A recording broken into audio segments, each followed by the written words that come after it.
Hello friends, welcome to my channel.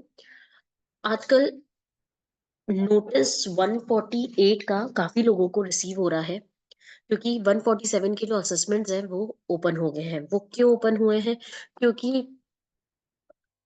Earlier period में काफी लोगों ने इनकम होने के बाद भी रिटर्न फाइल नहीं किया। वो रेसिडेंट इंडिविजुअल भी हो सकते हैं, नॉन रेसिडेंट भी हो सकते हैं। नॉन रेसिडेंट बनने के बाद लोग भूल जाते हैं कि जिस साल वो गए हैं उस साल भी उनकी कोई इनकम थी पार्ट ऑफ द ईयर में, तो उनको रिटर्न फाइल करना चाहिए इंडिया में। या फिर कुछ आपके एसेट्स है इंडिया में, बीइंग अ नॉन रेसिडेंट आपने कुछ इनकम तो इनकर करी है, उसको आपको रिपोर्ट करना पड़ेगा। नॉन रेसिडेंट क्या है कि वो फॉरेन में कमाते हैं और उसके बाद इंडियन अकाउंट में ट्रांसफर करते हैं। ट्रांसफर करने पे क्या है, इनकम ह्यूज दिखती है और उसको इन्वेस्ट भी करते हैं, तो इन्वेस्टमेंट भी ज्यादा हो जाते हैं। और in respect of the investment उनकी कोई भी रिटर्न फाइल नहीं होती है या एप्रोप्रिएट डिस्क्लोजर्स नहीं होते हैं रिटर्न में। तो ये जो कारण है, इसके कारण असेसमेंट्स ओपन हो रहे हैं। सबसे पहले जो इनकम एस्केपमेंट का असेसमेंट है वो ओपन हो रहे हैं और काफी लोगों को नोटिस दिए जा रहे हैं। तो क्या प्रोसीजर है पूरा और कैसे आप रिटर्न फाइल कर सकते हैं इस सेक्शन के तहत, ये हम इस वीडियो में देखेंगे। तो assessment under section 147 income escapement. Assessment काफी प्रकार के होते हैं। पहले हम असेसमेंट देख लेते हैं। एक होता है सेल्फ असेसमेंट, एक होता है प्रिलिमिनरी असेसमेंट, एक होता है regular assessment under section 143 subsection 3, best judgement assessment under section 144 और लास्ट में है स्पेशल असेसमेंट, जिनकी भी टू कैटेगरीज है। एक है income escaping assessment under section 147 और एक है सर्च। सर्च जब कंडक्ट होती है तो उसमें भी असेसमेंट होता है, जिसमें 153 ए टू 153 सी सेक्शन के प्रोविजन अप्लाई होते हैं। सेल्फ असेसमेंट क्या होता है? सबसे पहला असेसमेंट होता है सेल्फ असेसमेंट, मतलब कि जो असेसी है वो खुद की इनकम असेस करता है, रिटर्न फाइल करता है और इनकम के अकॉर्डिंग वो टैक्स जमा कर देता है, एडवांस टैक्स के रूप में या सेल्फ असेसमेंट के रूप में। फिर होता है प्रिलिमिनरी असेसमेंट, मतलब ऊपर-ऊपर से। तो ऊपर-ऊपर से कैसे? जैसे ही आप रिटर्न फाइल करेंगे, उसके बाद कंप्यूटराइज्ड एआई अ, रिटर्न प्रोसेस होती है, उसी को ही प्रिलिमिनरी असेसमेंट कहते हैं। उसमें प्राइमा फेसिया देखते हैं, कोई एरर तो नहीं है। एरर है तो उस बेसिस पे आपको नोटिस आ जाता है। कोई सा भी हो सकता है, फॉर एग्जांपल आपने टीडीएस क्लेम करे है बट पैन नंबर गलत डाल दिया हो, या आपने टीडीएस तो क्लेम किया है बट उसके रिस्पेक्ट में इनकम अपने रिस्पेक्टिव हेड में नहीं डिस्क्लोज करी।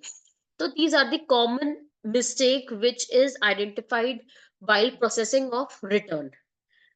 प्रोसेसिंग कंप्यूटराइज्ड होती है तो इसलिए इसको प्रिलिमिनरी असेसमेंट बोलते हैं। फिर उसके बाद क्या है कि कुछ इन्फॉर्मेशन एओ के पास होती है, उस इन्फॉर्मेशन के बेस पे वो रिटर्न देखता है जो असेसी ने फाइल किया है, नहीं फाइल किया है या फाइल किया। उसके बाद रेगुलर असेसमेंट होते हैं जो कि नॉर्मल असेसमेंट है 143 सबसेक्शन 3 के। और बेस्ट जजमेंट कब होता है? इसी के साथ बेस्ट जजमेंट तब होता है जब असेसी कोई भी जवाब नहीं देता, मतलब एक तरफा असेसमेंट। असेसी कोई भी जवाब नहीं दे रहा है तो असेसिंग ऑफिसर भी क्या करेगा? तो उस केस में क्या है, असेसिंग ऑफिसर के पास पावर है कि वो ना एक तरफा जजमेंट दे दे, बट उसके लिए ना असेसी को एम्पल एम्पल अपॉर्चुनिटी देनी है ऑफ बीइंग हर्ड। तभी कोई एओ बेस्ट जजमेंट कर सकता है। अब लास्ट है स्पेशल असेसमेंट। असेसमेंट में जो हमने बताया इनकम एस्केपिंग असेसमेंट, ये है। इस असेसमेंट में क्या है, जरूर कोई इनकम असेस होने से रह गई है और वो इनकम बड़ी है, इस वजह से इस सेक्शन का यूज करता है एओ 147। ये बहुत ही बड़ी बात है इनकम एस्केपिंग असेसमेंट वाली। और सर्च भी बहुत बड़ा ही है। आप लोगों को पता है कि कोई ऐसे एविडेंसेस होते हैं एओ के पास जिससे वो सर्च कंडक्ट करता है, उसके बाद असेसमेंट होते हैं।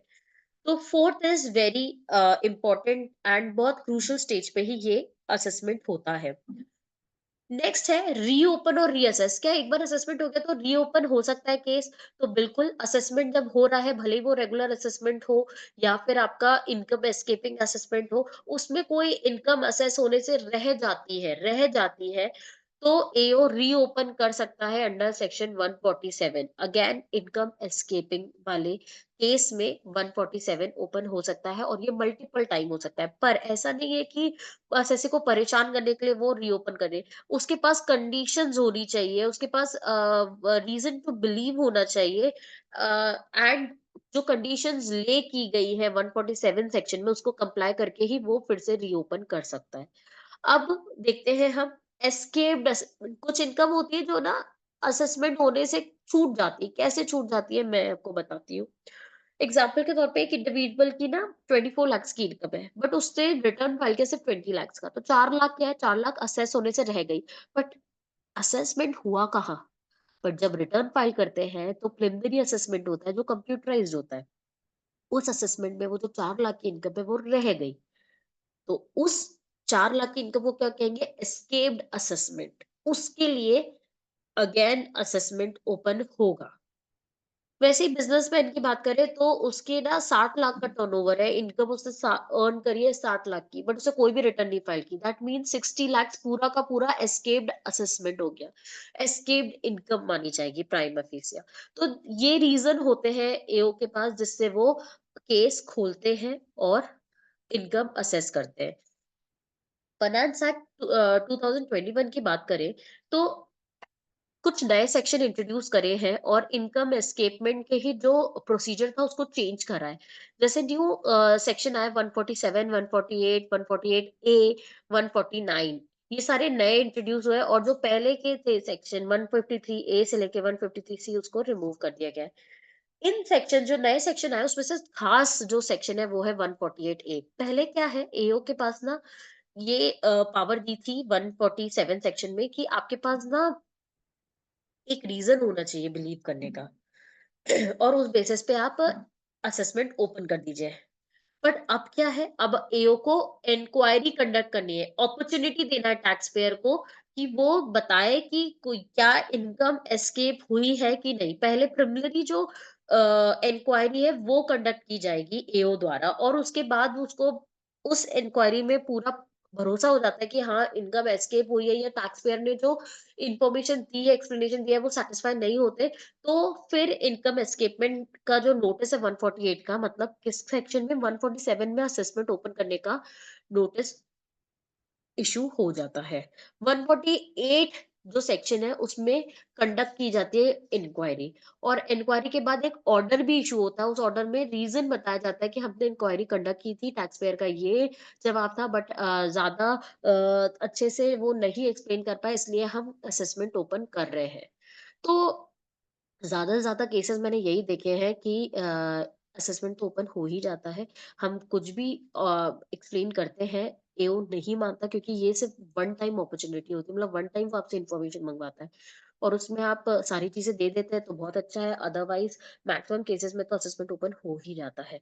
तो अर्लियर सेक्शन ने क्या दिया था, 148 ने उनको दिया था एओ को पावर कि वो रीज़न टू बिलीव में केस ओपन कर देता था। बट अब क्या है, उसको कंडक्ट करनी है इंक्वायरी और अपॉर्चुनिटी देना टैक्स पेयर को, उसके बाद ही वो ओपन करेगा केस। फाइनेंस एक्ट 2022 के बाद फर्दर अमेंडमेंट हुए। अमेंडमेंट्स किसमें? लिमिटेशन पीरियड में। लिमिटेशन पीरियड मतलब कि एक असेसमेंट कब तक खत्म हो जाना चाहिए, एओ कब तक खत्म कर सकता है उसका, उसको कहते हैं लिमिटेशन पीरियड। तो ये 9 मंथ्स कर दिया है। From assessment year 21-22 onwards, time limit to complete the assessment within 9 months from the end of the assessment year in which income was first assessable. तो 9 मंथ्स के अंदर-अंदर अब एओ को करना है। अब क्या होता है कि सबसे पहले 148 का नोटिस आ जाता है। आप डॉक्यूमेंट्स देते हैं, सैटिस्फाई नहीं होता है एओ, तो वो ऑर्डर दे देता है और नोटिस भी देता है साथ में 148 का। उस नोटिस में सबसे पहले आपको वो एक अपॉर्च्युनिटी देता है कि आप फिर से रिटर्न फाइल करो। अगर आपने रिटर्न नहीं फाइल किए तो आप रिटर्न फाइल करिए 148 के तहत, और अगर आपने रिटर्न फाइल की थी ओरिजिनल तो आपको एक अपॉर्च्युनिटी फिर से दे रहे हैं कि आप उसको अमेंड करके रिटर्न फाइल करिए या एज इट इज, अगर आप बता रहे हैं कि जो ओरिजिनल रिटर्न थी वो ही सही थी तो आप वैसे रिटर्न फाइल करें। तो करना क्या रहेगा रिटर्न में आपको, जैसे आप normal income tax return file करते हैं ना, वैसा ही प्रोसीजर है और कोई भी नहीं। आपको बस सेक्शन में ही सिलेक्ट करना है कि हम यहाँ जो रिटर्न फाइल कर रहे हैं, रिटर्न फाइल अंडर सेक्शन 148, और उसके बाद आपको एज इट इज जैसे आप रिटर्न फाइल नहीं करे हैं तो आप करते वैसे फाइल करना है। और आपने कर दिया है कुछ अमेंड कर रहे हैं इनकम में तो आप वो भी कर सकते हैं, बट सबका एक्सप्लेनेशन आपके पास होना चाहिए। रिटर्न जैसे आप भरते हैं सारी चीजें आप वैसे ही भरेंगे और इसमें एक्सएमएल जनरेट करेंगे। और उसके बाद आपको क्या करना है, ये रिटर्न कहाँ से सबमिट होते हैं 148 की, तो आपको ई फाइल सेक्शन में नहीं जाना है, आपको जाना है पेंडिंग ई प्रोसीडिंग।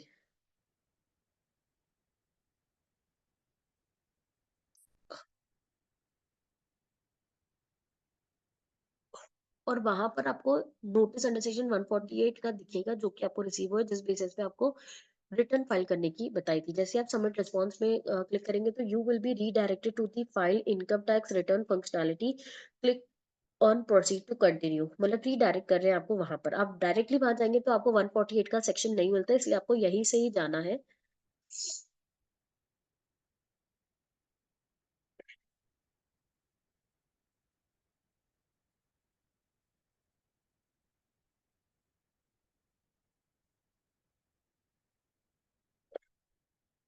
और आपको अटैच करके फाइल करनी return. This is how you have to file return under section 148।